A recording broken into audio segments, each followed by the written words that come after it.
আমি যদি বলি এই সময় এই মুহূর্তে ঢাকা মেডিকেল হাসপাতাল ভিজিট করে আসেন, কত মানুষ কত রকম অসুস্থতায় আছে। যে মানুষটাকে আল্লাহ সুস্থ রাখেন, পৃথিবীতে এর চেয়ে বড় নিয়ামত আর কিছু। আল্লাহ তাআলা আমাদেরকে সুস্থ রেখেছেন, দিনের কথা শোনার জন্য কিছু সুযোগ করে দিয়েছে। এই জন্য আমরা আওয়াজ দিয়ে আল্লাহর শুকরিয়া আদায় করি, আলহামদুলিল্লাহ। রব্বানা লাকাল হামদ হামদান কাসীরান তাইয়িবান মুবারাকান ফি। আমরা আল্লাহর শুকরিয়া আদায় করে নিলাম। এই বাগান, কোরআনের এই বাগানে বসতে পারা আল্লাহর একটি নিয়ামত। হাদিস শরীফে রাসূল বলেছেন, মান ইউরিদিল্লাহু বিহি খায়রান ইউফাক্কিহু ফিদ্দীন। আল্লাহ তাআলা যার কল্যাণ চান তাকে দ্বীন বুঝার সুযোগ দেন। সুবহানাল্লাহ, বুখারীর হাদিস। তাহলে দ্বীনের কথা শোনা, দ্বীন বুঝতে পারা, দ্বীনের সাথে জড়িত থাকা আল্লাহর পক্ষ থেকে ভালো কাজ চাওয়ার কারণেই হয়। এজন্য যারা এখনো আশেপাশে ঘোরাঘুরিতে আছে, এই বাগানে, এই ময়দানে, এই প্যান্ডেলে বসার সুযোগ আছে, কিন্তু আশেপাশে বসা আছে, সেই ভাইগুলোকে অনুরোধ করতে চায়, মেহেরবানি করে চলে আসুন। হাদিস শরীফে আছে, আন আবি হুরায়রা রাদিয়াল্লাহু তাআলা আনহু ওয়া আবি সাঈদ খুদরি রাদিয়াল্লাহু তাআলা আনহু قال قال رسول الله صلى الله عليه وسلم لا يقعد قوم يذكرون الله إلا حفتهم الملائكة وغشيتهم الرحمة ونزلت عليهم السكينة وذكرهم الله في من عنده। মুসলিম শরীফের হাদিস। আল্লাহর নবীর প্রিয় দুইজন সাহাবী আবু হুরায়রা এবং আবু সাঈদ খুদরি দুইজনে বর্ণনা করেন, আল্লাহর নবী বলেন, যেই জায়গায় আল্লাহর জিকির হবে, আল্লাহর দ্বীনের আলোচনা হবে, সেখানে যারা বসবে, রাসূল বলেন তাদের চারটা বড় বড় লাভ হবে। কয়টা লাভ হবে? চারটা বড় বড় লাভ হবে। ইল্লা হাফাতুল মালায়েকা, ওই বসা ব্যক্তিদের চতুর্দিকে আল্লাহর ফেরেশতারা তাদেরকে বেষ্টনী দিয়ে রাখবে। সুবহানাল্লাহ। গাশিয়াতুহুমুর রাহমা, আল্লাহর রহমত তাদেরকে ছায়া দিয়ে রাখবে। নাযালাত আলাইহিমুস সাকিনা, আল্লাহর পক্ষ থেকে শান্তি নাজিল হতে থাকবে। ওয়া যাকারাহুমুল্লাহু ফী মান ইনদা, আল্লাহ রাব্বুল আলামিন ওই ভাইদের, ওই ব্যক্তিদের আলোচনা আল্লাহর ফেরেশতাদের সাথে করে থাকে। সুবহানাল্লাহ। আল্লাহর পক্ষ থেকে চারটা বড় বড় লাভ। যারা কুনুত করে, কুনুত মানে বসা, এই সুযোগটা যাদের আছে, আশেপাশে না থেকে সরাসরি এখানে এসে আপনারা বসুন, এই ফায়দাটা লাভ করুন, আল্লাহ তৌফিক দান করুন বলি আমিন। সম্মানিত হাজিরিন, পবিত্র কোরআনের সূরা আনফাল থেকে, সূরা আনফালের 2 নম্বর আয়াত আপনাদের সামনে আমি পড়েছি। রাসূল করিম সাল্লাল্লাহু আলাইহি সাল্লামের অসংখ্য অগণিত হাদিস থেকে হাদিস পড়েছি। আমি সেই আলোকে কিছু কথা রাখার চেষ্টা করব। আল্লাহ আমাদেরকে শোনার, মানার, জানার তৌফিক দান করুন বলি আমিন। আল্লাহ রাব্বুল আলামিন বলেন, ইন্নামাল মুমিনুনা আল্লাযীনা ইযা যুকিরাল্লাহু ওয়াজিলাত কুলুবুহুম ওয়া ইযা তুলিয়াত আলাইহিম আয়াতুহু যাদাতহুম ঈমানা ওয়া আলা রাব্বিহিম ইয়াতাওয়াক্কালুন। মুমিনের গুণাবলী, একজন প্রকৃত মুমিন কে হবে আল্লাহ জানিয়ে দিতে চান। প্রকৃত মুমিনের জন্য আল্লাহ এই আয়াতে 5টি গুণের কথা উল্লেখ করেছেন। কয়টি গুণের কথা? কোন সূরা থেকে পড়লাম একটু ঠিকানাটা? সূরা আনফাল। বলেন দেখি একটু আমার সাথে। কিছু নিয়ে যাই আর কি বাসায়, শুধু ওয়াজ শোনার জন্য না, কিছু নিয়ে যাওয়ার জন্য, আমাদের আমলের জন্য। আল্লাহর কোরআন বলছে ফাযাক্কির ফাইন্না যিকরা তানফাউল মুমিনিন, নবী আপনি ওয়াজ করুন, মুমিন হলে এই ওয়াজে তাদের লাভ হবে। সুবহানাল্লাহ বলে, তাইলে মুমিন হলে লাভ হবে আল্লাহ বলছেন। তাহলে আমরা কিছু চেষ্টা করি, দুই একটা শব্দ আমলের জন্য নিয়ে যেতে চাই, আল্লাহ কবুল করুক বলি আমিন। একজন প্রকৃত মুমিনের 5টা গুণ আল্লাহ বলছে সূরা আনফাল। কোন সূরা বললাম? আয়াত নম্বর 2, আয়াত নম্বর 2। মানে বাসায় গিয়ে আবার স্টাডি করতে পারবেন যে একজন প্রকৃত মুমিন, উলাইকা হুমুল মুমিনুনা হাক্কান। আয়াতটার শেষে আল্লাহ বলছেন হক মুমিন হলো 5 গুণওয়ালা মানুষ। কয় গুণওয়ালা? 5 গুণ। আল্লাহ শুরু করেছেন এভাবে, ইন্নামাল মুমিনুনা আল্লাযীনা ইযা যুকিরাল্লাহু ওয়াজিলাত কুলুবুহুম। মুমিন তো তারাই যাদের কাছে আমি আল্লাহর নাম নেওয়া হলে তাদের অন্তরটা কেঁপে ওঠে। সুবহানাল্লাহ। আমার আল্লাহ, আমি আল্লাহর নাম যদি তার কাছে উচ্চারণ করা হয়, মুফাসসির আল্লামা সুদ্দী রাহমাতুল্লাহ আলাইহি এই আয়াতের ব্যাখ্যায় বলেন এর মানে হলো ইদা যুকিরা ইনদা রাজুলিন ইত্তাকিল্লাহ ইউরিদু আইয়াযলিমা ফায়ুকালু ইত্তাকিল্লাহ। কোন ব্যক্তি যখন জুলুম করতে রওনা হয়, অন্যায় করার দিকে যায়, অপরাধ করার দিকে যায়, আরেকজন বলে ভাই ইত্তাকিল্লাহ, তুমি আল্লাহকে ভয় করো, এই কাজটা করো না, আল্লাহর ভয়ে এটা ছেড়ে দাও। যখনই আল্লাহর কথাটা তার কানে চলে আসে, ওয়াজিলা কালবুহু, তার অন্তরটা কেঁপে যায়, অপরাধ তার করে না, ফিরে আসে। আল্লাহ বলেন সেই প্রকৃত ঈমানদার। সুবহানাল্লাহ। হাদিস শরীফে রয়েছে, বুখারীতে হাদিস, বিশ্বনবী সাল্লাল্লাহু আলাইহি সাল্লাম বর্ণনা করেন 3 জন ব্যক্তি রওনা দিয়েছে, যেতে যেতে ঝড় বৃষ্টি নেমে গেল। 3 জন গিয়ে একটি পাহাড়ের গুহায় আশ্রয় নিল। বিশাল পাহাড়, পাহাড়ের মধ্যে একটা গুহা আছে, ওই গুহার ভিতরে গিয়ে 3 জন আশ্রয় নিল। আল্লাহর নবী বলেন 3 জন যখন ওই গুহায় ঢুকলো, পাহাড় থেকে বিশাল একটা পাথর এসে গুহার মুখটা বন্ধ করে দিল। আর বের হওয়ার কোনো সুযোগ নাই। সবাই চিন্তা করলো জীবন্ত আমরা কবরস্থ হয়ে গেলাম, আর বের হওয়া হবে না, আমাদের এখানে কবর হয়ে যাবে। বিরাট পাথর, সরানোর কোনো কায়দা নাই। বুখারীতে হাদিসটি আছে। এবার সবাই চিন্তা করলো দেখো ভাই, কারো কোনো ভালো কাজ আছে কিনা, জীবনের কোনো নেক আমল আছে কিনা, যেটাকে উসিলা করলে হয়তো আল্লাহ এই মহা বিপদ থেকে আমাদেরকে উদ্ধার করে দিতে পারে। সুবহানাল্লাহ। বিপদ দেন আল্লাহ, উদ্ধারও করে আল্লাহ। বিশ্বাস আছে না নাই? তাদের ভিতরে এটা কাজ করলো। 3 জনেই নিজের আমলের কথা বললো। একজন বললো ভাই আমার একটা নেক আমল আছে বলে আমার মনে হয়।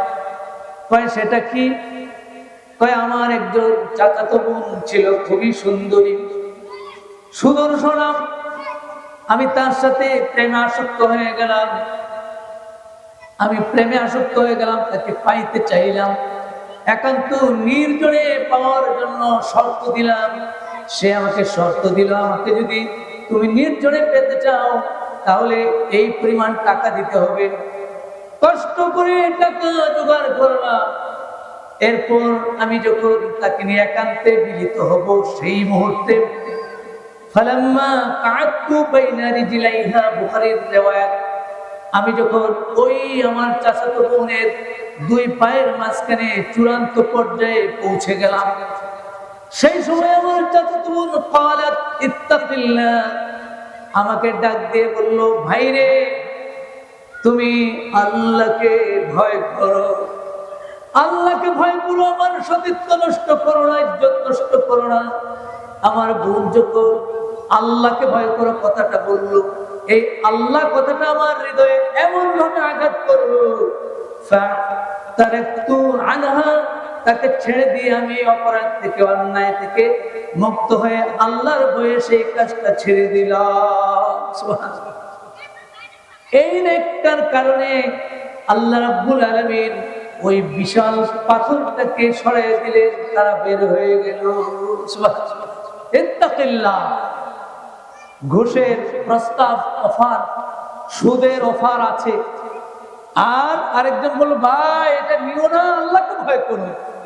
যখনই এটা বললো, ওজিলাত কুলুবুহুম, তার অন্তরে একটা কাঁপন সৃষ্টি হয়ে গেল। না, আমার মালিকের কথা বলেছে, আমি আর এই অন্যায়টা করতে পারি না। ঈমানের পরিচয় আল্লাহর ভয়টা, আল্লাহর কথাটা তার হৃদয়ে আসলেই সে অপরাধ থেকে ফিরে আসে, অন্যায় থেকে ফিরে আসে। এটাকে বলা হয় আল্লাহর ভয়ে হৃদয় কেঁপে ওঠা। আল্লাহর ভয়ে হৃদয় কেঁপে ওঠা। আল্লাহর জিকিরটা, আল্লাহর স্মরণটা হৃদয়ে আসলেই প্রশান্ত হয়ে যায় হৃদয়। বলেন সুবহানাল্লাহ। অস্থির হৃদয়কে স্বস্তি আনার জন্য, ইত্মিনানুল কালব তৈরি করার জন্য সবচেয়ে বড় মেডিসিন আল্লাহ বলেছেন সূরা রাদের ভিতরে 28 নম্বর আয়াতে আল্লাহ বলেন, আলা বিযিকরিল্লাহি তাতমাইন্নুল কুলুব। বান্দা, তুমি যদি আমি আল্লাহর নামটা হৃদয়ে স্মরণ করতে পারো, তোমার অন্তরের অস্থিরতা আমি আল্লাহ নিজে দূর করে দেব। সুবহানাল্লাহ। আল্লাহর নামটার মধ্যে মধু আছে। আল্লাহু আল্লাহু কি যে মধুর নাম। সুবহানাল্লাহ। আল্লাহু আল্লাহু কি যে মধুর নাম। ধরার তামাম মনি মুক্তা পান্না হীরা সোনা দানা হয় না তাহার দাম। আল্লাহু আল্লাহু কি যে মধুর নাম। সুবহানাল্লাহ। আল্লাহর নামটার মধ্যে তো মধু আছে। বান্দা যত বেশি আল্লাহর নামটা স্মরণ করতে পারবে, তার হৃদয়ের অস্থিরতা আল্লাহ দূর করে দিবেন। সুবহানাল্লাহ বলেন। পৃথিবীর সব জিনিসের মরিচিকা আছে। বিশ্বনবী বলেন, লিকুল্লি শাইইন সিকালা, সব জিনিস যদি ব্যবহার করা না হয় মরিচিকা পড়ে যায়। সিকালাতুল কুলুবি যিকরুল্লাহ, পৃথিবীর মরিচিকা দূর করার জন্য ঘষা মাজা করতে হয়। তোমার অন্তরের ভিতরেও মরিচিকা পড়ে যায়, অন্তরটা মরে যায়। এই মরিচিকা মরা অন্তরটাকে জীবিত করতে পারে বিশ্বনবী বলেন যিকরুল্লাহ, আল্লাহর জিকির, আল্লাহর নাম স্মরণ যদি তোমার হৃদয়ে তুমি করতে পারো, তাহলে তোমার মৃত অন্তর জীবিত হয়ে যাবে। সুবহানাল্লাহ। قد أفلح من تزكى وذكر اسم ربه فصلى। কোরআন বলছে, ওই ব্যক্তি সফল হয়ে গেল যেই ব্যক্তি তার রবের নামটাকে স্মরণ করতে পারলো। রবের নাম যখন সে স্মরণ করবে, জিকির করবে, তখন তার আত্মা শান্তি হবে এবং সে তার জীবনে সফলতা লাভ করবে। বলেন সুবহানাল্লাহ। লা ইলাহা, জোরে, লা ইলাহা ইল্লাল্লাহ, লা ইলাহা ইল্লাল্লাহ, লা ইলাহা ইল্লাল্লাহ, লা ইলাহা ইল্লাল্লাহ, লা ইলাহা ইল্লাল্লাহ, লা ইলাহা ইল্লাল্লাহ, লা ইলাহা ইল্লাল্লাহ, লা ইলাহা ইল্লাল্লাহ, লা ইলাহা ইল্লাল্লাহ, লা ইলাহা ইল্লাল্লাহ, লা ইলাহা ইল্লাল্লাহ, লা ইলাহা ইল্লাল্লাহ মুহাম্মাদুর রাসূলুল্লাহ সাল্লাল্লাহু আলাইহি ওয়াসাল্লাম। আল্লাহ নবী একজন সাহাবী রাসূলুল্লাহকে জিজ্ঞাসা করলেন, ইয়া রাসূলুল্লাহ আইয়ুল আ'মালি আহাব্বু ইলাল্লাহ। হে আল্লাহর রাসূল, আল্লাহর কাছে সবচেয়ে প্রিয় আমল কোনটি? আল্লাহর নবী জবাব দিলেন, আনতা মুতা ওয়া লিসানুকা রাকুন মিন যিকরিল্লাহ। তুমি এমন অবস্থা আল্লাহর সামনে যাবে, আল্লাহর কাছে যাবে, তথা তোমার মৃত্যু হবে যেই সময়টায় তুমি আল্লাহর নামটাকে খালি স্মরণ করতে থাকো। আল্লাহর নাম যত বেশি স্মরণ করবে তুমি, এটাই হলো আল্লাহর কাছে সবচেয়ে প্রিয়। সুবহানাল্লাহ। ইন্নামাল মুমিনুনা আল্লাযীনা ইযা যুকিরাল্লাহু ওয়াজিলাত কুলুবুহুম। মুমিন তো তারাই যে যার কাছে আল্লাহর নাম স্মরণ করা হলে তার অন্তরটা আল্লাহর ভয়ে সব সময় কেঁপে ওঠে। সুবহানাল্লাহ। তাহলে আমরা প্রথম কাজ হলো বেশি বেশি আল্লাহকে স্মরণ করব। আল্লাহকে স্মরণ করব। আল্লাহকে স্মরণ করলেই আমার অন্তরের শান্তিও হবে এবং আমি মুমিন হিসেবে আল্লাহর কাছে স্বীকৃত হব। আল্লাহ কবুল করে বলি আমিন। ওয়াইদা তুলিয়াত আলাইহিম আয়াতুহু যাদাতুহুম ঈমানা। দ্বিতীয় গুণ হলো ওয়াইদা তুলিয়াত আলাইহিম আয়াতুহু যাদাতুহুম ঈমানা।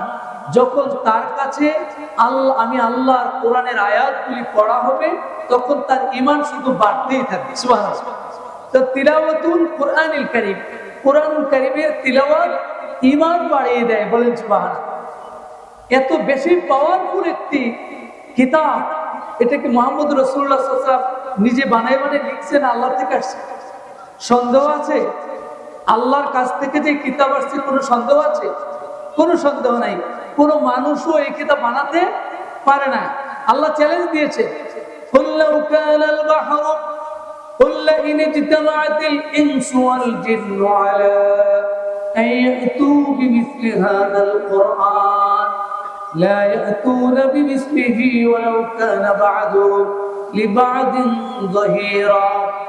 আল্লাহ বলেন, হে নবী আপনি দুনিয়ার মানুষকে জানিয়ে দিন, সকল জিন এবং ইনসান সবাই মিলে যদি একত্রিত হয়ে আমার এই কিতাবটার মতো একটি সূরা বানায় আনতে চায়, তারা সবাই লা ইয়াতুনা বিমিসলিহি, একটা সূরাও বানাতে পারবে না। ওয়ালাউ কানা বা'দুহুম লিবা'দিন যাহিরা। সব মানুষ জিন ইনসান সবাই মিলে সবাই একে অপরের সহযোগী যদি হয়ে যায়, এই কিতাবের মতো একটি কিতাব বানায় আনতে পারবে না। ঠিক কিনা? পারবে না। কিন্তু আমাদের দুঃখজনক হলেও সত্য, আমাদের দেশে আল মারআতুস সালিহা, আল মারআতুল খাবিসা, সালিহা, আল মারআতুল খাবিসা, মাকরুহা, কারিহা, নামিমা, শানিয়া, নষ্টা ভ্রষ্টা একটা মহিলা বলে, the Quran is a written book, I am not in favor of its minor change, it is revised throughout. নাউজুবিল্লাহ। বুঝা না বুঝা বলে অসুবিধা নাই। নাউজুবিল্লাহ হলো সে বলে যে কোরআন হলো মুহাম্মদের লেখা বানানো বই। এবার নাউজুবিল্লাহ, এটার সামান্য চেঞ্জ করলে হবে না, ফার্স্ট টু লাস্ট চেঞ্জ করতে হবে। চিল্লায় বলেন নাউজুবিল্লাহ। সে কোরআনটা পড়ে, এই মহিলার নাম জানতে পারে না, আমাদের দেশের মহিলা, এখন দেশে নাই, দেশে থাকতে পারে না, কোরআনের ব্যাপারে সে দাঁড়াইছে না, এই যে দেশের বাহিরে চলে গেছে, নির্বাসনে আছে, নির্বাসনে। এই দেশে, এই মুসলমানের দেশে ঢুকতে পারে। সেই মহিলা বলে বলছে কোরআন মুহাম্মদ বানায় লিখছে। হ্যাঁ, তুই কাছে একটা আয়াত পাইছে, সূরা নেসার ওই আয়াতটা, লিজাকারে মিসলু হাজ্জিল উনসায়াইন, কয় দুই মেয়ের সমান এক ছেলে পাবে। আল্লাহ এখানে পার্সিয়ালিটি করেছে, পক্ষপাতিত্ব করেছে। বলেন নাউজুবিল্লাহ। দুই মেয়ের সমান এক ছেলে পাবে কেন? ছেলে মেয়ে এক সমান পাবে, আল্লাহর চেয়ে বেশি জানে। অথচ আল্লাহ বলেছেন, ইন্নাকুম লা তাদরুনা আইয়ুহুম আকরাবু লাকুম নাফআ। দুনিয়ার মানুষ আমি যে ভাগ বাটোয়ারা দিয়েছি, ডিস্ট্রিবিউশন দিয়েছি, বন্টন দিয়েছি, এই বন্টন মেনে নাও, কারণ তোমরা জানো না কার দ্বারা কার বেশি উপকার হবে। আমি জানি, আমি ভাগ দিয়েছি, এই জন্য দুই মেয়ের সমান এক ছেলেকে দিয়েছি, এটা নিয়ে তোমরা কথা বলো না। বলেন সুবহানাল্লাহ। কিন্তু এই সমস্ত নাস্তিকগুলো এই আয়াত নিয়ে চ্যালেঞ্জ দিয়েছে, বলে এটা তো মুহাম্মদ বানায় লিখছে, এটা আল্লাহ থেকে আসে নাই। নাউজুবিল্লাহ। অথচ আল্লাহ চ্যালেঞ্জ দিয়েছে যে কিতাব আমি দিয়েছি, এই কিতাব নিয়ে তোমাদের কোনো ধরনের সন্দেহ করার অবকাশ নাই। সেই মহাগ্রন্থ আল কোরআন এত একটা পাওয়ারফুল অ্যাট্রাকটিভ কিতাব, যেই পড়বে, আল্লাহ বলেন যেই পড়বে তার ঈমান বেড়ে যাবে। বলেন সুবহানাল্লাহ। হযরত ওমর ইবনে খাত্তাব রাদিয়াল্লাহু তাআলা আনহু ইসলাম গ্রহণ করেননি তখনও, পাষাণ হৃদয় বড় শক্ত, রওনা হয়েছে নাঙ্গা তলোয়ার নিয়ে, বিরাট তলোয়ার নিয়ে রওনা হয়েছে। তাকে জিজ্ঞাসা করলো, ওমর তুমি যাও কোথায়? ওই উরিদু আন আক্তুলা মুহাম্মদ তাবাকাত ইবনে সাআদে রয়েছে হাদিস। আনাস রাদিয়াল্লাহু তাআলা বর্ণনা করেন, ওমর যাচ্ছ কোথায়? কয় আমি যাচ্ছি উরিদু আন আক্তুলা মুহাম্মদ, মুহাম্মদকে হত্যা করে ফেলবো, তার গর্দান ছিন্ন করে ফেলবো। নাউজুবিল্লাহ। ওমর রওনা দিয়েছে। পরে বললো, তুমি মুহাম্মদের গর্দান ছিন্ন করতে রওনা দিয়েছো, জানো নাকি তোমার ঘরেই তো মুহাম্মদের দলের লোক ঢুকে গেছে? সুবহানাল্লাহ।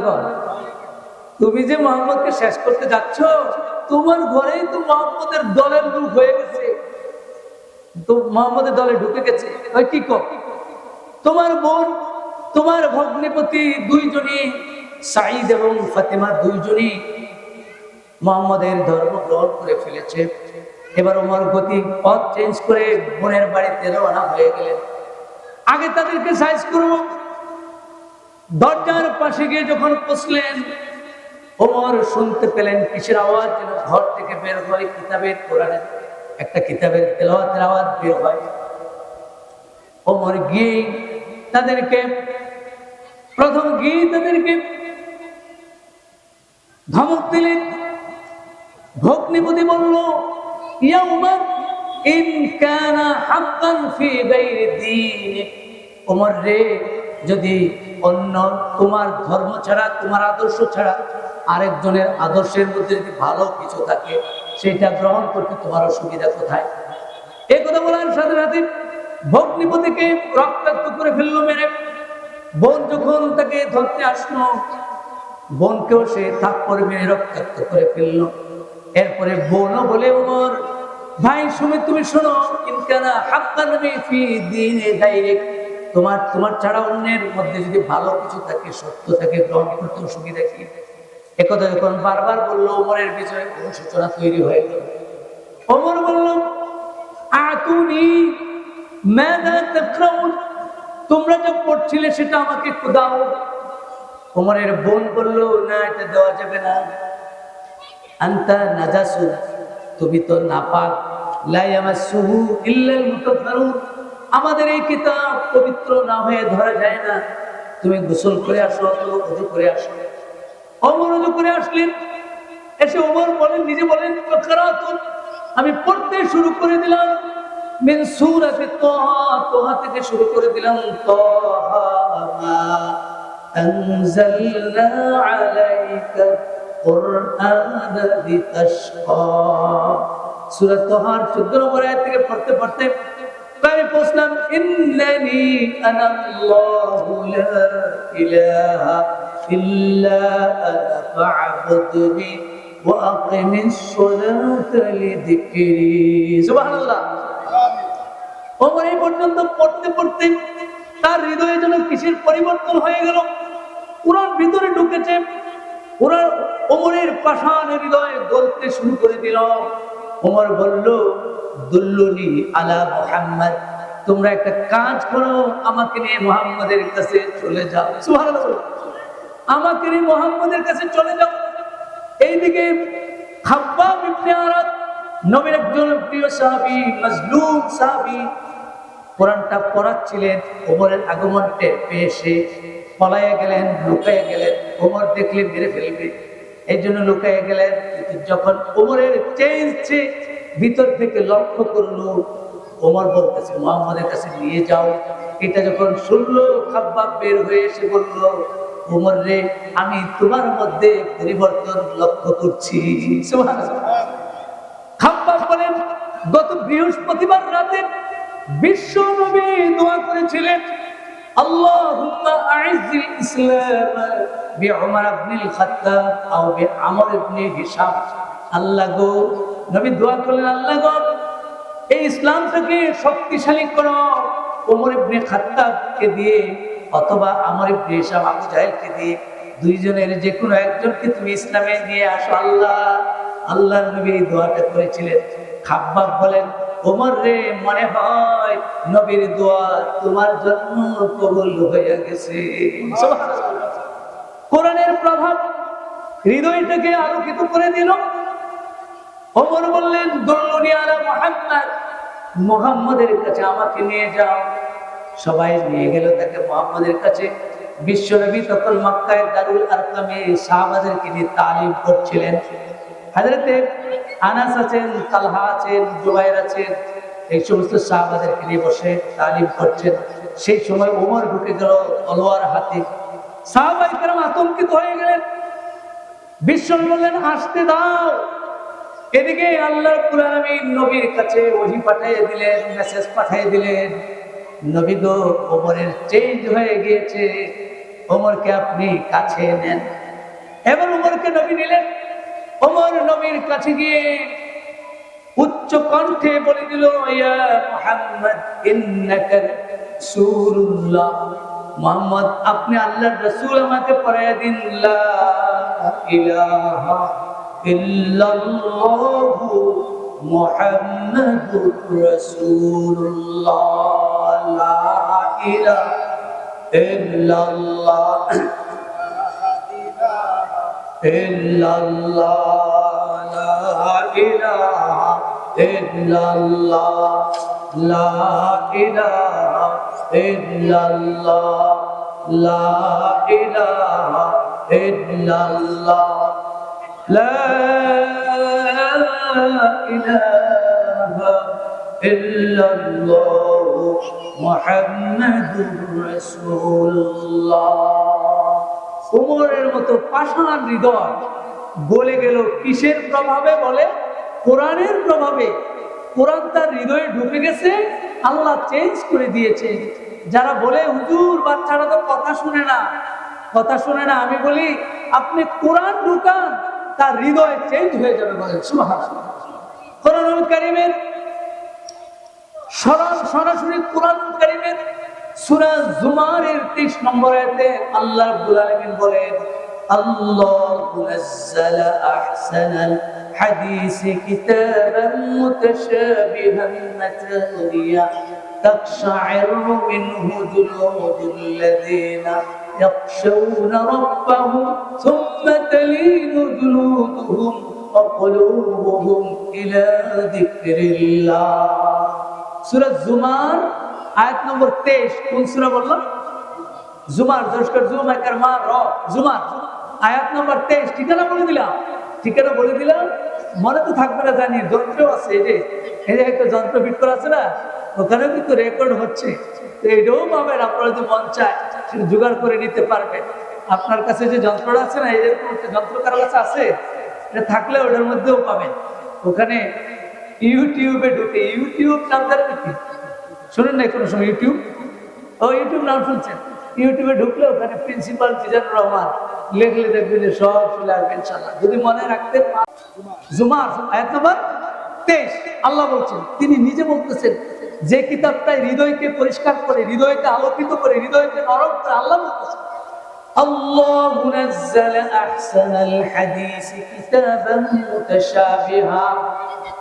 আল্লাহ বলেন, দুনিয়ার মানুষ, আমি এমন একটি কিতাব নাজিল করে দিলাম, কিতাবান মুতাশাবিহা। এই কিতাবটা হলো মুতাশাবিহ, সাদৃশ্যপূর্ণ কিতাব। এই কিতাবের আগাগোড়া এত মিল, পৃথিবীতে এমন কোন কিতাব নেই এত বেশি মিল আছে, এমন কোন কিতাব তোমরা খুঁজে পাবে না। কোরআন, আমার এই কিতাব যখন পড়বে, আর রহমান আল্লামাল কোরআন খালাকাল ইনসান আল্লামাহুল বায়ান। সুবহানাল্লাহ বলেন। والشمس وضحاها والقمر إذا تلاها والنهر إذا جلاها والليل إذا يغشاها والسماء وما بناها। সুবহানাল্লাহ বলেন।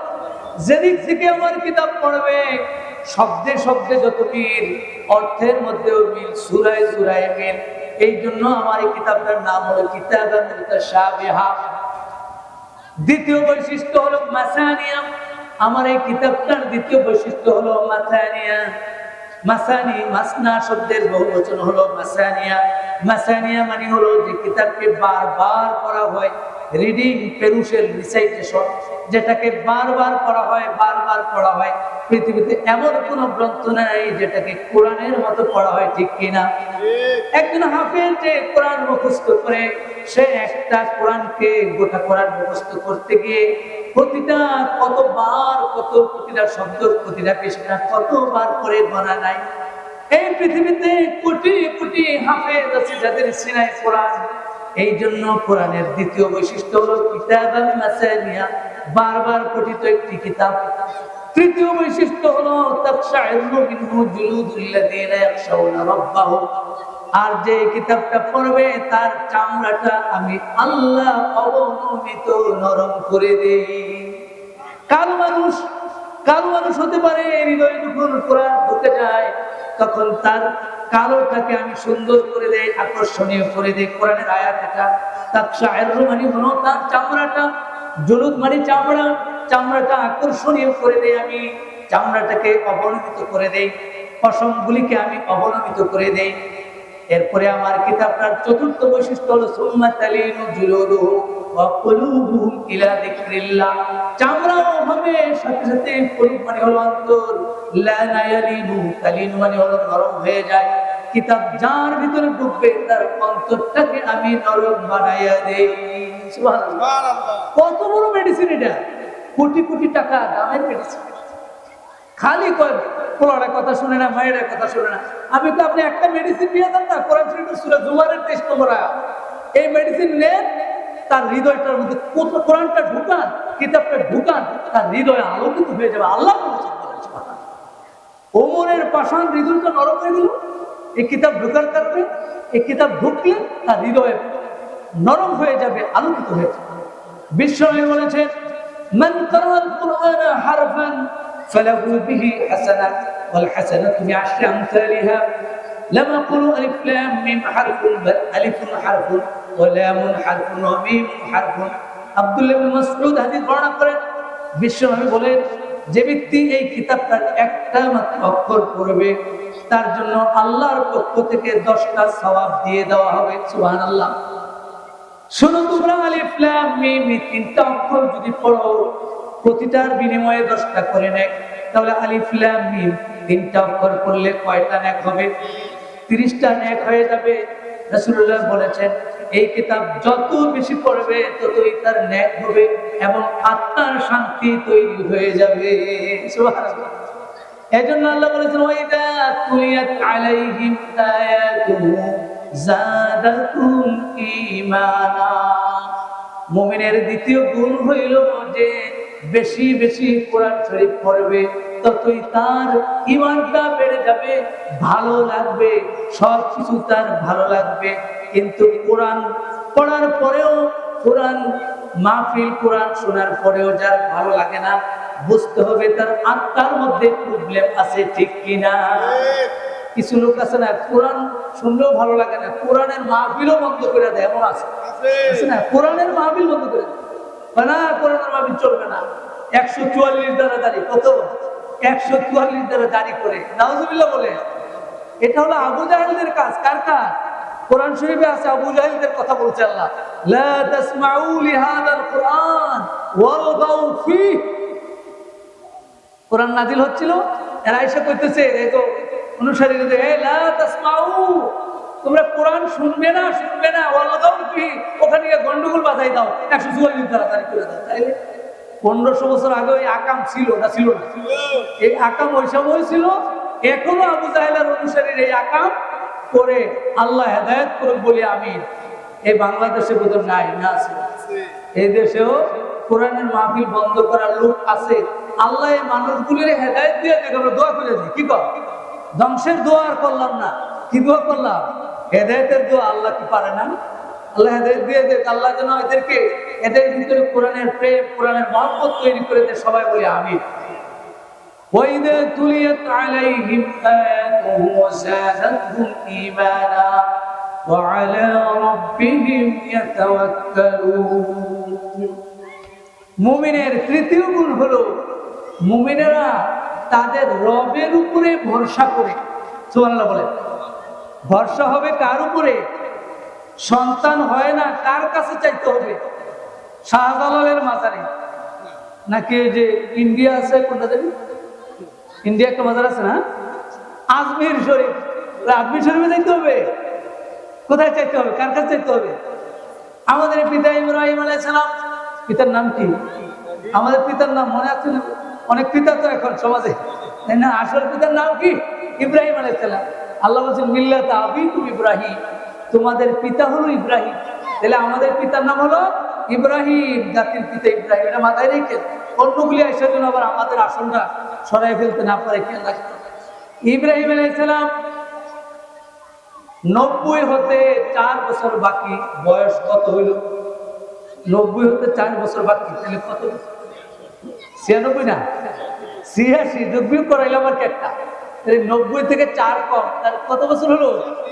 আমাদের পিতা ইব্রাহিম আলাইহিস সালাম 86 বছর বয়সে আল্লাহর কাছে আবেদন করলেন, রব্বি হাবলি মিনাস সালিহিন, আল্লাহ আমাকে একটা নেক সন্তান দিয়ে দাও।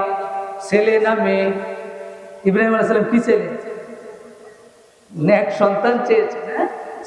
ওলাদ মানে হলো সন্তান, তবে সলেহীন যেহেতু বলেছেন, সলেহ এটা মুজাক্কারের সিগা, তো মুজাক্কার হলে ছেলেই বোঝা যায় আর কি। তো আপনারা কি ছেলে চান না মেয়ে চান? যা আল্লাহ দেখবে, মাশাআল্লাহ। আল্লাহ যেটা দেয়, ইয়াহাবুল মাইয়াশাউ ইনাসা ওয়া ইয়াহাবুল মাইয়াশাউ যুকুরা আও ইউযাব্বিদুম যুকরান ওয়া ইনাসা ওয়া ইয়াজআলু মাইয়াশাউ আকীমা। সূরার 49 নম্বর আয়াতে আল্লাহ বলেন, আমি যাকে ইচ্ছা মেয়ে দেই। আগে মেয়ে না ছেলে? আল্লাহ কিন্তু আগে মেয়ের কথা বলছে। আমি যাকে ইচ্ছা মেয়ে দেই, যাকে ইচ্ছা ছেলে দেই, যাকে ইচ্ছা ছেলে মেয়ে উভয়টাই দেই, যাকে ইচ্ছা ছেলে মেয়ে কোনটাই দেই না, বলেন সুবহানাল্লাহ। তাহলে ছেলে মেয়ে দেওয়ার মালিক কে? একজনের 5টা মাইয়া হয়েছে, এবার জামাই এসে কয় এবার তোর যদি আবার মাইয়া হয় তাহলে তুইও শেষ, তোর 14 গোষ্ঠী শেষ। এর মহিলার দোষ, মাইয়া হইলে এ যেমন যেভাবে দোষ দিতেছে সব মনে হয় মহিলা, আসলে দোষ কার? পুরুষের। পুরুষেরও না, দোষ কারো না, কাজটা করেন কে? আল্লাহ। আল্লাহ নিজে বলেছে সন্তান দেওয়ার মালিক আল্লাহ। আমি আল্লাহ, আমার কাছে চাও, তুমি অন্য মাজারে বাজারে গিয়ে দরবারে গিয়ে চেয়েও না। আমাদের পিতা চেয়েছেন আল্লাহর কাছে, রব্বি হাবলি মিনাস সালিহিন। আল্লাহ বললেন ফাবাশশারনাহু বিগুলামিন হালিম। ইব্রাহিম, তুমি যেহেতু আমার কাছেই চেয়েছো, আমি তোমাকে একটা ধৈর্যশীল সন্তান দিয়ে দিলাম। সুবহানাল্লাহ। ইসমাইলকে দিয়ে দিয়েছে। তাহলে সন্তান হয় না, চাইতে হবে আল্লাহর কাছে, ভরসা করতে হবে, রিজিকের জন্য ভরসা করতে হবে কার কাছে? আমাদের এই দেশে এখন লোক হয়ে গেছে অনেক বেশি, 18.5 কোটি, কিন্তু 71 সালে লোক ছিল 7.5 কোটি বাঙালি, তাই না? 7.5 কোটি বাঙালি। সেই সময়ও তো অভাব হয়েছে, 74-এর দুর্ভিক্ষ হয়েছে না হয় নাই? 74-এর লোক আছেন না আপনারা? নাই, কিন্তু আছেন তো। 74-এ কিন্তু বিরাট দুর্ভিক্ষ হয়েছে, সেই 7.5 কোটি লোকের দুর্ভিক্ষ। তাহলে এখন যে 18 কোটি, তাহলে এই এত মানুষ খাওয়াইব কে? খাওয়ানোর মালিক নাই? আল্লাহ নাই? ওমা মিন দাব্বাতিন ফিল আরদি ইল্লা আলাল্লাহি রিজকুহা। দুনিয়ার মানুষ জেনে রাখো, জলে স্থলে চড়ে বেড়ায় যত প্রাণী আছে, মানুষ নয় শুধু, যা চড়ে বেড়ায় সকল কিছুর রিজিকের দায়িত্ব আমি আল্লাহ গ্রহণ করে নিলাম। সুবহানাল্লাহ।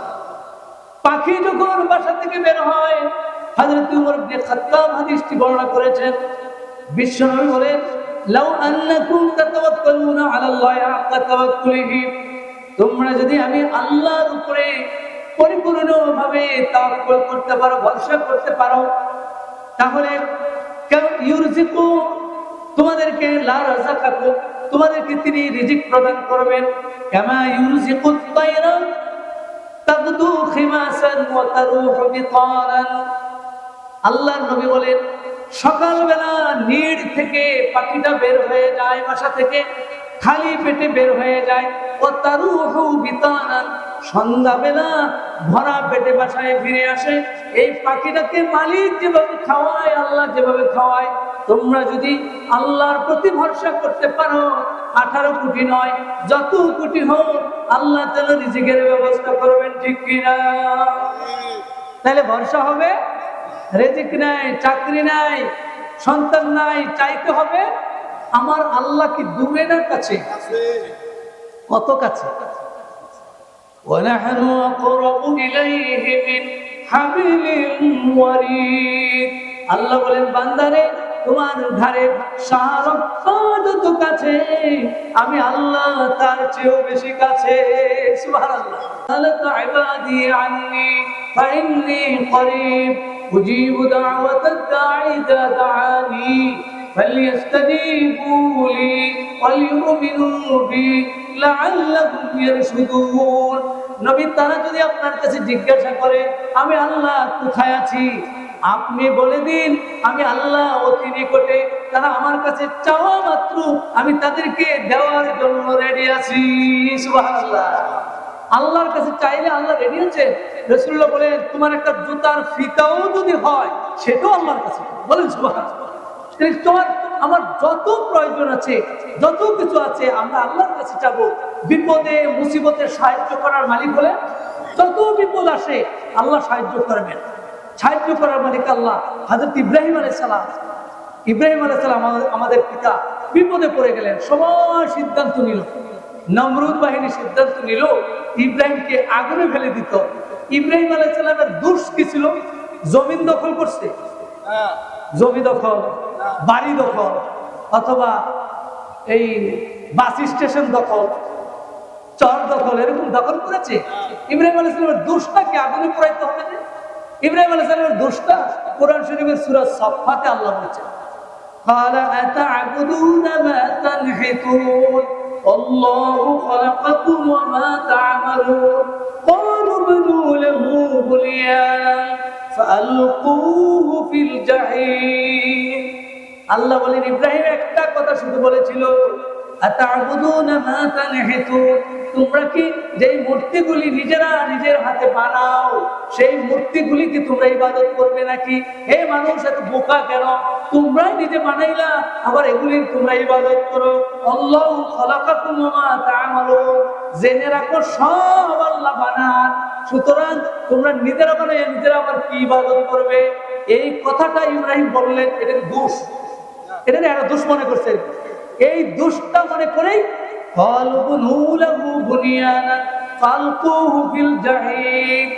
সূরা সাফফাতে আল্লাহ বললেন তারা সবাই সিদ্ধান্ত নিল, বলল ইব্রাহিমের জন্য একটা বিরাট কুণ্ডলী বানিয়ে দাও এবং ওই কুণ্ডলীর আগুনের মধ্যে ইব্রাহিমকে ফেলে দাও। নাউযুবিল্লাহ। সিদ্ধান্ত অনুযায়ী ইব্রাহিমকে বিরাট কুণ্ডলী বানানো হলো, আগুন আর আগুন, দাউ দাউ করে আগুন। 1 মাস যাবত লাকড়ি সংগ্রহ করে আগুন প্রজ্বলিত করা হলো, কেউ কাছে যেতে পারে না। শয়তান এসে বুদ্ধি দিল ইব্রাহিমকে ফালানোর জন্য, আমার কাছে একটা পলিসি আছে। কি পলিসি? তোমরা ইব্রাহিমকে মিনজানিকের মধ্যে রাখো, চরকার মধ্যে রাখো, রেখে চরকাটা ঘুরাইতে ঘুরাইতে দূর থেকে ঘুরাইয়া ওই আগুনের মাঝখানে নিয়ে ফেলে দাও। নাউযুবিল্লাহ। ইব্রাহিমকে ওই উত্তপ্ত জ্বলন্ত আগুনে ফেলে দিল। ইব্রাহিম আলাইহিস সালাম জ্বলে পুড়ে ছাই হয়ে গেলেন। জ্বলে পুড়ে ছাই হয়ে গেছে, কইতে হবে কিন্তু ছাই হয়ে গেছে না হয় নাই। যদি বলেন যে কিছুই না কোন, তাহলে তো আপনি কি কোনটা সাপোর্ট দিবেন? ভালো ব্যাপার আছে। এই জন্য ইব্রাহিম আলাইহিস সালামকে জ্বলে পুড়ে ছাই হয়ে গেছে না হন নাই, একটা প্রশ্ন। আরশে আজিম থেকে আল্লাহ রাব্বুল আলামিন ফেরেশতা পাঠিয়ে দিলেন। ফেরেশতারা এসে ইব্রাহিমকে বললেন, ইব্রাহিম, আমরা তোমাকে সাহায্য করতে চলে এসেছি, তুমি আমাদের কাছে সাহায্য চাও। ইব্রাহিম আলাইহিস সালাম শুধু বললেন, আমাকে যে আগুনে ফেলে দেওয়া হলো, আমার মালিক আরশে আজিম থেকে দেখছেন কিনা? সুবহানাল্লাহ বলে, আমার মালিক যদি দেখে থাকেন। ফেরেশতারা বলল, সব মালিক ওখানে ক্যামেরা আছে না নাই? আল্লাহ সব সেখান থেকে দেখতেছেন। ইব্রাহিম আলাইহিস সালাম ভরসা করলেন, আমার মালিক যদি দেখে থাকেন তাহলে হাসবি আল্লাহু ওয়া নি'মাল ওয়াকিল, আমি আমার মালিকের উপরে ভরসা করলাম, মালিক আমাকে উদ্ধার করার জন্য যথেষ্ট। সুবহানাল্লাহ। জীবন ভিক্ষা কার কাছে? প্রেসিডেন্টের কাছে না আল্লাহর কাছে? প্রেসিডেন্টকে জীবন দিতে পারবে? পারবে না। এই জন্য জীবন ভিক্ষা চাইতে হবে। আজকেও দুনিয়ার এমন আল্লাহর প্রিয় বান্দা আছে যারা আল্লাহর কাছেই জীবন ভিক্ষা চায়, কোনো মানুষের কাছে চায় নাই। জীবন দিয়ে গিয়েছে, হাসি মুখে জীবন দিয়েছে, কিন্তু অমুক আমাকে জীবনের ভিক্ষা দিবে না। ইব্রাহিম আলাইহিস সালামের কাছে ফেরেশতা চলে আসছে, we came to help you, আপনাকে হেল্প করার জন্য আমরা এসেছি, আপনি খালি বললেই আগুন নিভাই দেবো আমরা। তখন ইব্রাহিম শুধু বলছিলেন আমার মালিক কি দেখে না, আমি তাওহীদের কথা বলতে গিয়ে তো আগুনে পড়লাম, তো এখন মালিকের কথা বলতে গিয়ে আগুনে পড়েছি, এরা আগুনে ফেলে দিয়েছে, এখন আমি কারো কাছে সাহায্য চাবো না, মালিকের কাছে চাবো, জলি পুরি যাই হোক। আল্লাহ তাআলা আরশে আজিম থেকে এটা দেখলেন। আল্লাহ রাব্বুল আলামিন আরশে আজিম থেকে ডাক দিলেন, ইয়া নারু কুনি বারদান ওয়া সালামান আলা ইব্রাহিম, হে আগুন তুমি আমার বন্ধু ইব্রাহিমের উপরে শান্তিময় হয়ে যাও। সুবহানাল্লাহ। বারদান শব্দ উল্লেখ করলেন, সালামান শব্দ উল্লেখ করলেন। তাফসীরে এসেছে বারদান মানে হলো ঠান্ডা, সালামান মানে হলো নরমাল। তাহলে ঠান্ডা না নরমাল? আল্লাহ যদি বারদান বলতেন, তাফসীরে এসেছে বারদান বললে এত বেশি ডিপ হয়ে যেত, ডিপ ফ্রিজ হয়ে যেত, এত বেশি ঠান্ডা হয়ে যেত, ইব্রাহিম পাথর হয়ে যেতেন। আবার শুধু সালামা যদি বলতেন তাহলে গরম হয়ে যেতেন। সেই জন্য আল্লাহ দুটো শব্দ বলে দিয়েছেন, বারদাম ওয়া সালামা, শান্তিময় হয়ে যাও। রেফ্রিজারেটরের মধ্যে একেবারে নাতিশীতোষ্ণ, ঠান্ডাও না গরমও না, এমন হয়ে যাও আগুন। আল্লাহর নির্দেশে আগুন এমন শান্তিময় হয়ে গেল। ইব্রাহিম আলাইহিস সালামকে জিজ্ঞাসা করা হয়েছিল তাফসীরে মাযহারিতে, কাজী সানাউল্লাহ পানিপুথি বলেছে, ইব্রাহিম আলাইহিস সালামকে জিজ্ঞাসা করা হয়েছিল জীবনে তো কষ্ট পাইলেন, জীবনে কোনোদিন আরাম বোধ করেছিলেন কিনা? ইব্রাহিম আলাইহিস সালাম জবাব দিলেন, আমি নমরুদের আগুনে যেই কয়টা দিন ছিলাম আমার জীবনের সবচেয়ে আরাম পেয়েছিলাম। সুবহানাল্লাহ। আঁখে লুৎফে খেশরা এজহার কার, আঁখে লুৎফে খেশরা এজহার কার, বাখলি লাশ নারেরা গুল জারে কার। ইব্রাহিম বলেন নমরুদের আগুন আমার জন্য ফুলের বাগানে পরিণত হয়ে গিয়েছিল। সুবহানাল্লাহ। আমরা দেখি ফাঁসির মঞ্চ কত না কষ্ট, আল্লাহর উপরে যদি কারো ভরসা থাকে এই ফাঁসির মঞ্চ আল্লাহ তাআলা নিয়ামত বানায় দেন। বলেন সুবহানাল্লাহ। হযরতে বিলাল রাদিয়াল্লাহু তাআলা আনহু, বিলাল রাদিয়াল্লাহু তাআলা আনহুর গলায় রশি বাঁধলেন, আরবের উত্তপ্ত মরু প্রান্তরে রশি বেঁধে টানতেছেন, বুকের উপরে পাথর চাপা দিচ্ছেন, আর বলছেন বিলাল রে তুমি আল্লাহ আল্লাহ বলাটা ছেড়ে দাও। বিলাল রাদিয়াল্লাহু তাআলা জবাব দিলেন, আমার গলাটা যদি তোমরা কেটে ফেলো, আমার কলিজাও যদি বের করে ফেলো, আমি আল্লাহ নামটা ছাড়তে পারবো না। সুবহানাল্লাহ। আল্লাহু আল্লাহ, আল্লাহু আল্লাহ, জুড়ে আল্লাহ আল্লাহ আল্লাহু আল্লাহ আল্লাহ আল্লাহ আল্লাহ আল্লাহ আল্লাহু আল্লাহ, আল্লাহু আল্লাহ, আল্লাহু আল্লাহ, আল্লাহু আল্লাহ, আল্লাহু আল্লাহ, আল্লাহু আল্লাহ, লা ইলাহা ইল্লাল্লাহ মুহাম্মাদুর রাসূলুল্লাহ সাল্লাল্লাহু আলাইহি ওয়াসাল্লাম। আল্লাহর নাম স্মরণ করার কারণে আল্লাহ রাব্বুল আলামিন আমাদের পিতা ইব্রাহিম আলাইহিস সালামকে আগুন থেকে বাঁচিয়ে দিলেন। সেই আল্লাহ এখন আছেন না নাই? হযরতে বেলাল রাদিয়াল্লাহু তাআলা গলা ছিন্ন করে ফেললেন, ছিন্ন করে ফেলতে চাইলেন। বেলাল শুধু বললেন আহাদ আহাদ, এক আল্লাহ, এক আল্লাহ এক, এই কথাটা তিনি ছাড়লেন না। এজন্য বিশ্বনবী বলেন যাকাত তাআমুল ঈমান, মান রাদিয়া বিল্লাহি রাব্বা ওয়া বিল ইসলামি দীনা ওয়া বি মুহাম্মাদিন নাবিয়্যা। ঈমানের স্বাদ ওই ব্যক্তি পেয়েছে যে আল্লাহকে রব হিসেবে গ্রহণ করে খুশি হইয়া গেছে। সুবহানাল্লাহ। আল্লাহ আমার রব, আল্লাহ আমার রব, এটাই আমার সব। আল্লাহ আমার রব, এই রবই আমার সব। আল্লাহ আমার রব, এই রবি আমার সব। দমে দমে তনু মনে তারি অনুভব, দমে দমে তনু মনে তারি অনুভব। আল্লাহ আমার রব, এই রবি আমার সব। বিলাল রাদিয়াল্লাহু তাআলা আল্লাহকে রব হিসেবে গ্রহণ করে শান্তি পেয়েছেন, খুশি পেয়েছেন। ফাঁসির মঞ্চ, তার গলা ছিঁড়ে যাচ্ছে, কিন্তু আল্লাহ গলা ছাড়েন নাই। সুবহানাল্লাহ। সেই আল্লাহ এখন আছেন না নাই? দুর্বল হয়ে গেছে। আল্লাহকে একটু দুর্বল হয়ে গেছে? আল্লাহ দুর্বল হয়? আল্লাহ দুর্বল হয় না। আল্লাহ তাআলা এখনো আছেন। আল্লাহর উপরে যদি ভরসা করা যায়, আল্লাহ এখনো সাহায্য করার জন্য রেডি আছেন, বলেন সুবহানাল্লাহ।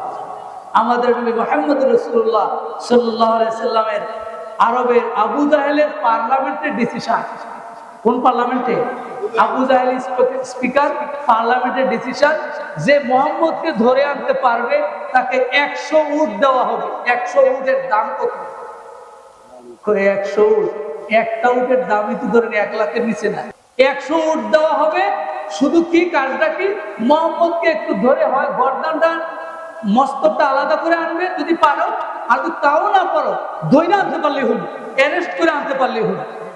আমাদের পুলিশটারে করে দেয় না, অমুকে ধরে আনলে পুরস্কার, এরকম ঘোষণা করে মাঝে মাঝে, এরকম ঘোষণা দিয়ে দেয়। আবু জাহেল ঘোষণা দিল মুহাম্মদকে ধরে আনতে পারলে 100 উট দেওয়া হবে। এই ঘোষণা পেয়ে আরবের আবাল বৃদ্ধ বনিতা, ছোট বড় বুড়া জোয়ান, নারী পুরুষ সব বের হয়ে গেল। মুহাম্মদকে ধরে আনলে 100 উট পাওয়া যাবে। এদিকে আল্লাহ রাব্বুল আলামিন মেইল পাঠিয়ে দিলেন, ইমেল পাঠিয়ে দিলেন, হোয়াটসঅ্যাপে নিউজ দিয়ে দিলেন। হোয়াটসঅ্যাপ ছিল সময়, তারপরেও তো নিউজ দিছে না, মেসেঞ্জার ছিল। হযরত জিবরাইল আলাইহিস সালাম মেসেজ পাঠিয়ে দিলে জিবরিলের মাধ্যমে। জিবরিল এসে বললেন, ইয়া রাসূলুল্লাহ, আজকে রাতে আপনার বাসা রেড হবে। কি হবে? এটা আধুনিক শব্দ আর কি। এখন না রেড হয়, বাসা রেড হয় না অনেক সময়। পুরো মানে র্যাব বাহিনী এসে, পুলিশ বাহিনী এসে পুরো বাসা ঘেরাও দিয়ে ফেলে। বাংলাদেশের মধ্যে ঘটে না কোনো সময়, ভুলে গেছেন সব। এত অল্প কদিন পুরো বাসা রেড। রাসূলুল্লাহকে আল্লাহ জানিয়ে দিলেন, মুহাম্মদ আজকে আপনার বাসা রেড হবে, বাসায় থাকা যাবে না, অন্য জায়গায় যেতে হবে। সুবহানাল্লাহ বলেন। সেই আল্লাহ রাব্বুল আলামিন জানিয়ে দিলেন। বিশ্বনবী আল্লাহর পক্ষ থেকে নিউজ পেয়ে নিজের বিছানায় আলী রাদিয়াল্লাহু তাআলা আনহুকে রেখে চলে গেলেন, রওনা দিলেন। আবু বকরকে সাথে নিয়ে রওনা দিলেন। যেতে যেতে সাউর পর্বতের গুহায় গিয়ে উঠলেন। হাজার হাজার ফিট উপরে উঠলেন। আবু বকর আর রাসূল দুইজন মানুষ ওই গুহার ভিতরে গিয়ে ঢুকলেন। আর মক্কার কাফেরেরা সবাই রওনা দিল, মুহাম্মদকে ধরে আনতে হবে। খুঁজতে খুঁজতে কোথাও পায় না। সারা আরব ঘুরে গিয়ে ওই সাউর পর্বতে উঠে গেল। পর্বতে উঠে গিয়ে যে গুহার ভিতরে মুহাম্মদ এবং আবু বকর লুকায়েছে, সেই গুহার উপরে উঠে গেছে। গুহাটার ভিতরে তারা আছেন, ওই কাফেররা উপরে উঠে গেছে। বুখারীতে হাদিসটি আছে। আবু বকর বললেন, নাযারতু ইলা আকদামিল মুশরিকিন, আমি উপরের দিকে তাকিয়ে মুশরিকদের পা দেখতে পেলাম। আবার ভয় হলো, মুশরিকরা যদি টের পায়, আমার নিজের জন্য ভয় না, নবীর গর্দান ছিন্ন করে নিয়ে যাবে। এত কাছে চলে এসেছে, আমি আশঙ্কায় পড়ে গেলাম। বিশ্বনবীকে বললাম, হুজুর লাউ নাযারা আহাদুন তাহতা কাদামাইহি লা আবসারানা। বুখারীর riwayat, তাদের কেউ যদি পায়ের দিকে একটু নিচের দিকে তাকায় আমাদেরকে দেখে ফেলবে, আর দেখে ফেললে আপনার গর্দান ছিন্ন করে নিয়ে যাবে। এই টেনশনে আমি আছি। বিশ্বনবী আবু বকরকে ডাক দিলে, আবু বকর মা যান্নুকা বিইসনাইন আল্লাহু সালিসুহুমা। আবু বকর, ওই দুইজনের ব্যাপারে তোমার কি ধারণা? যে দুইজনের সাথে আরেকজন আছেন, তিনি হলেন আল্লাহ। সুবহানাল্লাহ। যে আল্লাহ যখন আমাদের সাথে আছেন, মুশরিকরা যত কাছে চলে আসো, আল্লাহর উপরে ভরসা করো। সূরা তাওবা 40 নম্বর আয়াতে আল্লাহ বলে দিয়েছেন, ইল্লা তানসুরুহু ফাকাদ নাসরাহুল্লাহ إذ أخرجه الذين كفروا ثاني اثنين إذ هما في الغار إذ يقول لصاحبه لا تحزن إن الله معنا. سبحان الله. ইল্লা তানসুরুহু, নবী এই মানুষগুলো যদি আপনাকে সাহায্য না করে, ইল্লা তানসুরুহু ফাকাদ নাসারাহুল্লাহ, আমি আল্লাহ আপনাকে সাহায্য করব। সুবহানাল্লাহ। কেউ যদি না থাকে, সাহায্যকারী কে থাকবে বলে? আল্লাহ থাকবে। সব যদি চলে যায়, আল্লাহ আছেন, আল্লাহ থাকবে, এই ভরসাটা রাখা, এটা মুমিনের কাজ। মুমিন আল্লাহ ছাড়া কারো উপর ভরসা করে।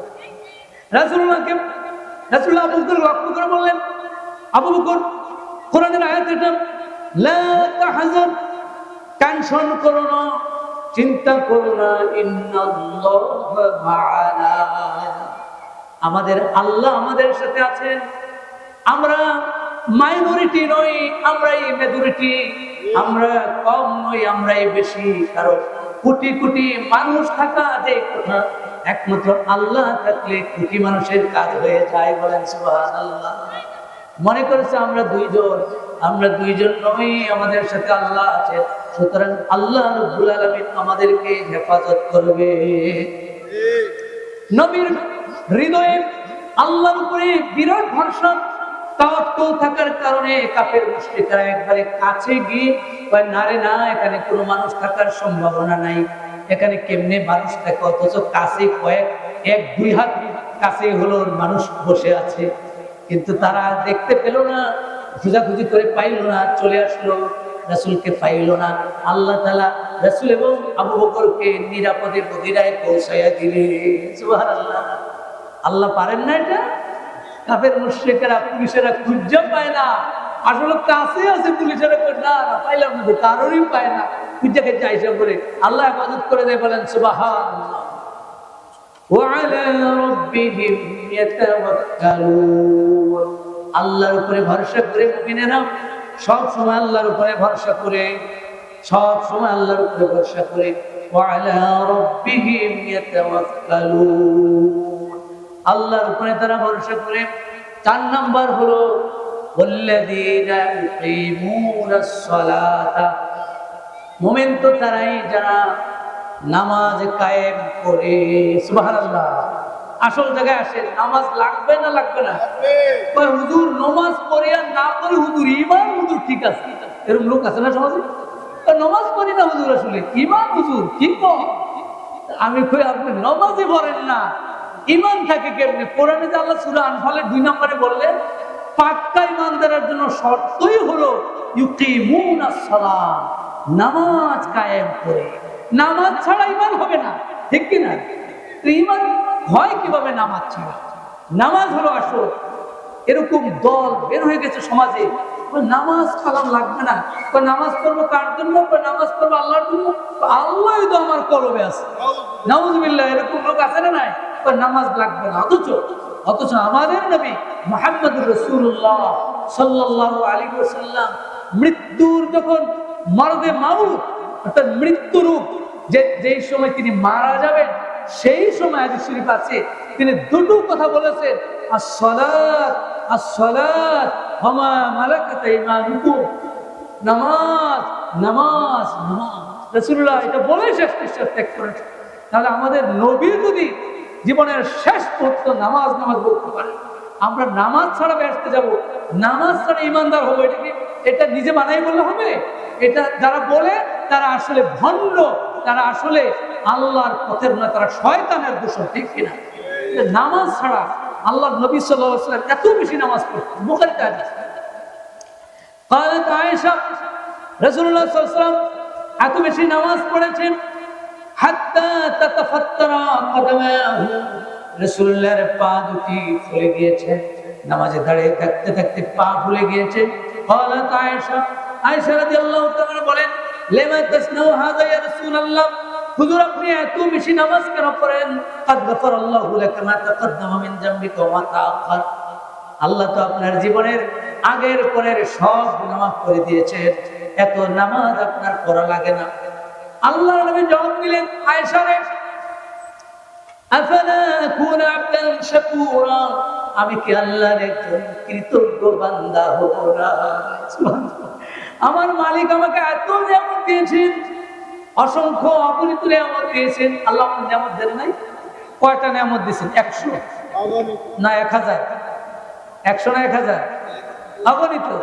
আল্লাহ বলেন ওয়াইন তাউদ্দু নি'মাতাল্লাহি লা তুহসুহা, তোমরা যদি আমার নিয়ামত বলতে শুরু করে দাও, নিয়ামত বলতে পারবে না, বলে শেষ করতে পারবে না। লাউ কানাল বাহরু বিদাদান লিকালিমাতি রাব্বি লানাফিদাল বাহরু ক্বাবলা আন তানফাদা কালিমাতু রাব্বি ওয়ালাউ জি'না বিমিসলিহি মাদাদা।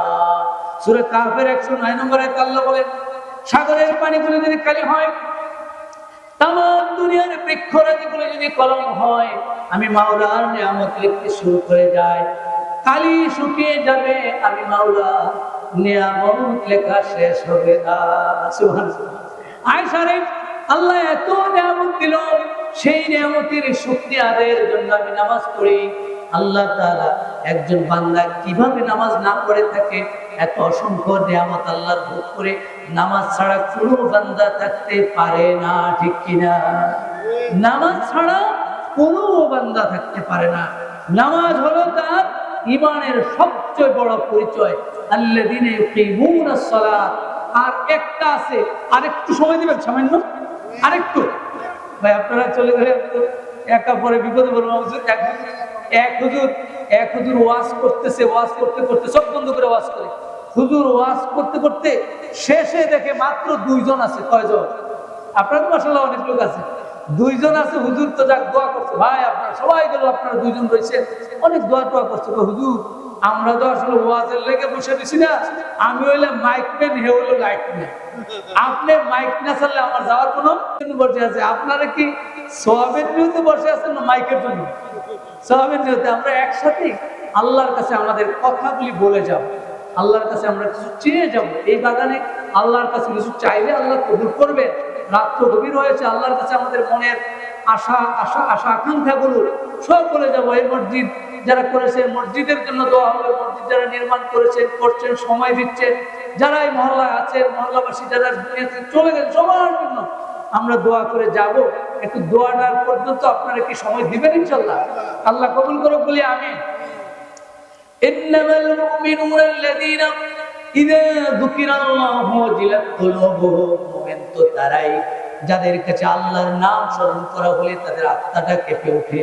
আল্লাহর জিকির সব সময় তারা লালন করে। ওয়াইদা তুলিয়াত আলাইহিম আয়াতুহু যাদাতুহুম ঈমানা। আল্লাহর কোরআনের আয়াত সব সময় তিলাওয়াত করে, আল্লাহর কোরআনকে পড়ে, আল্লাহর কোরআনকে বোঝার চেষ্টা করে। তৃতীয় হলো ওয়ালা রাব্বিহিম ইয়াতাওয়াক্কালুন। আর আল্লাহর উপরে সব সময় ভরসা করে। আল্লাযীনা ইউকিমুনাস সালাত। যারা নামাজ কায়েম করে, নামাজ আদায় করে। আর অমিম্মা রাযাকনাহুম ইউনফিকুন। আর আমি তাদেরকে যে রিজিক দিয়েছি, সেই রিজিক থেকে তারা খরচ করে। সুবহানাল্লাহ। ইনফাক ফি সাবিলিল্লাহ। ভালো নামাজি, পাক্কা নামাজি, কিন্তু পকেটে টাকা বাইর করতে চায় না, এমন লোক আছে না?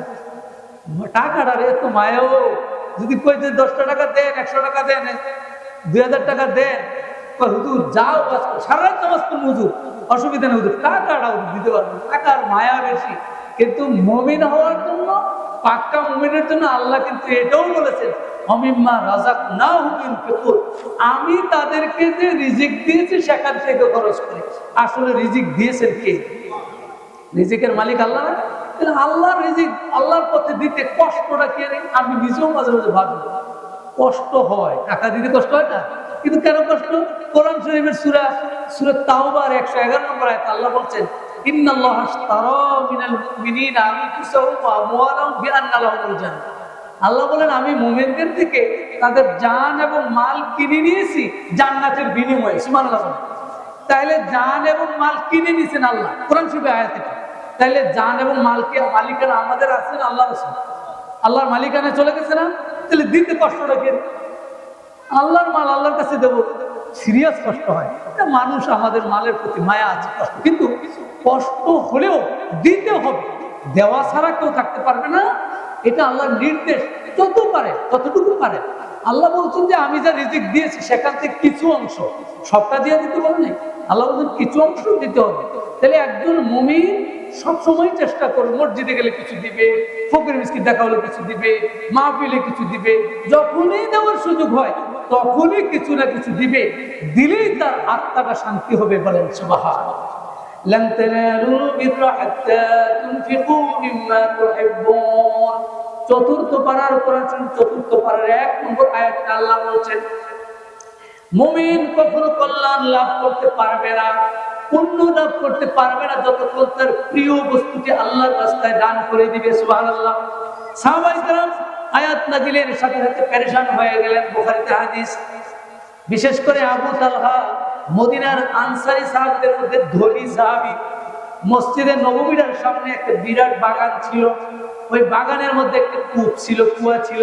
আল্লাহর নবী সেই কুয়া থেকে গিয়ে পানি পান করতেন, নামাজ শেষে ওই কুয়ায় যেতেন, একটু পানি পান করতেন, তৃপ্তি পাইতেন। এই বাগানটা অনেক সম্পদের বাগান। যখন এই আয়াতটা নাজিল হলো, আবু তালহা নবীর কাছে গিয়ে বলেন, ইয়া রাসূলুল্লাহ ইন্না হাব্বা আমওয়ালি ইলাইয়া বিরুহা, হুজুর আমার যত সম্পদ আছে সবচেয়ে প্রিয় সম্পদ হলো এই বাগানটা। দাহা ইয়া রাসূলুল্লাহ, হুজুর এই বাগানটা আমি আল্লাহর রাস্তায় আপনার হাতে তুলে দিলাম। সুবহানাল্লাহ। আল্লাহর নবী খুশি হয়ে গেলেন, বাহ বাহ, খুশি হয়ে বাহ বাহ বললেন আরবদের শব্দ। মালুন রাবিহুন, মালুন রাবিহুন, বুখারীতে আছে। এটা এত বেশি লাভজনক সম্পদ। আল্লাহর নবী খুশি হয়ে গেলেন। সাহাবায়ে কেরামের সবচেয়ে বড় আকর্ষণ ছিল নবীর হাতে সম্পদ তুলে দেওয়া, প্রিয় জিনিসগুলি তারা তুলে দিতেন। তাহলে একজন মুমিন, প্রকৃত মুমিন হতে পারবে যখন তার পকেট থেকে কিছু দেওয়ার অভ্যাস তৈরি হয়। বলেন সুবহানাল্লাহ। আসুন আমরা কোরআন শরীফের এই সূরা আনফাল থেকে যে কয়টা পয়েন্ট বললাম, এগুলি যেন আমরা আমাদের জীবনে আমল করতে পারি। সবাই বলি আমিন। 1 নম্বর বললাম আল্লাহর জিকির। 1 নম্বর কি বললাম? যখনই সময় পাই, হাঁটতে চলতে যখনই সময় পাই, কারণ আল্লাহর জিকিরে অন্তরটাকে পরিষ্কার করে দেয়। যখনই একটা গুনাহ করি আমরা যখন গুনাহ করি তখন অন্তরে কালো দাগ করে। কি দাগ করে? এটাকে আমার কথা না, রাসূলের কথা। ইন্নাল মুমিন ইদা আযনাবা কানাত নুকতাতুন সাওদা ফি কলবিহি। বিশ্বনবী বলেন, মানুষ যখন গুনাহ করে, একটা গুনাহ করলে একটা কালো দাগ তার কলবের মধ্যে পড়ে যায়।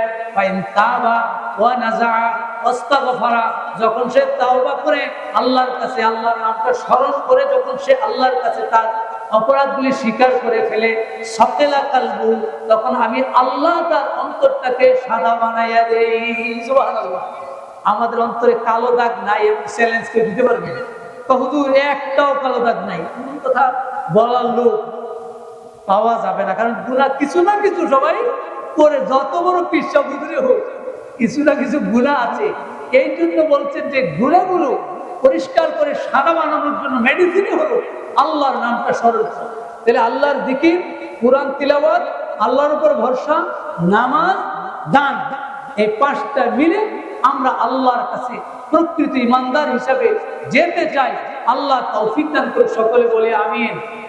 লা ইলাহা ইল্লাল্লাহ, লা ইলাহা ইল্লাল্লাহ, লা ইলাহা ইল্লাল্লাহ, লা ইলাহা ইল্লাল্লাহ, লা ইলাহা লা ইলাহা ইল্লাল্লাহ, লা ইলাহা ইল্লাল্লাহ, লা ইলাহা ইল্লাল্লাহ, লা ইলাহা ইল্লাল্লাহ মুহাম্মাদুর রাসূলুল্লাহ।